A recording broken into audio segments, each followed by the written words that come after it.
Where do you sit in the optimist versus pessimistic side of AI application? I'm net positive over the medium to long term. Over the short term, though, it's going to be a little bit tricky because what we see is AI enabling automation of labor that isn't just manual and routine, but cognitive and non-routine. It's wiping out a lot of jobs, the likes of which, like my father, who was a lawyer.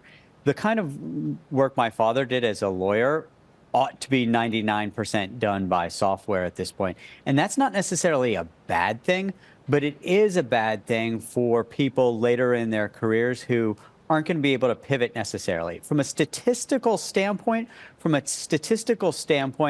it's not going to be as bad as one might imagine, the impact of AI on labor. But over the short term, we're going to see some automation of a lot of white-collar jobs.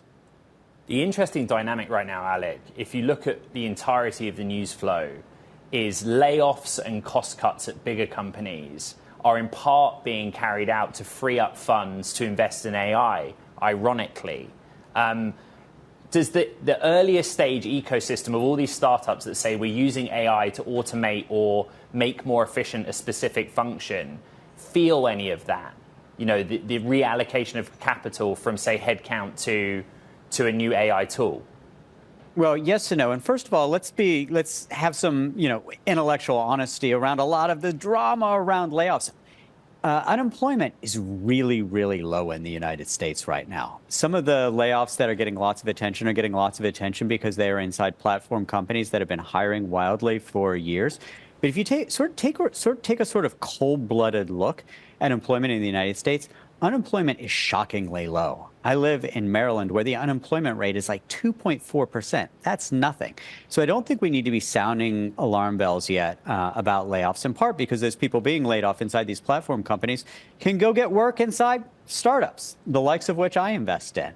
And what we're seeing inside these startups is they are using AI in a way that is enabling them to not have to build their headcount too fast. So this is enabling the growth of really lean startups. So I think it's actually helping the startup ecosystem a little bit more so than some of the flabby-year-old platform companies that are doing some of these layoffs. Alec, we were just speaking with Kai-Fu Lee a little bit earlier, who does feel that there's going to be a limitation on these big tech juggernauts that have been so ahead of the curve in AI development thus far, but it's going to lead to cannibalization of their own business models, and ultimately they're not going to be AI first.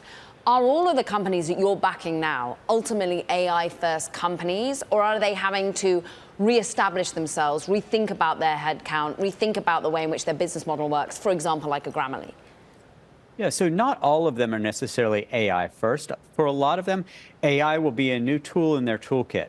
The most exciting examples of an AI first company, the one that leaps to mind, I'm speaking to you today from Italy. And I spent today visiting with a company that we're backing in Switzerland called Kyan Health, Kyan.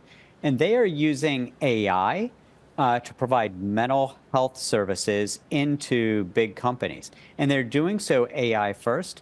Something like this wouldn't have been possible, providing AI-enabled, enabling mental health services to tens of thousands of employees that has a human component on the back end, but has an AI component on the front end. That kind of thing wouldn't have been possible years ago. And so this ultimately, I think, is showing what AI can do to help the world a little bit.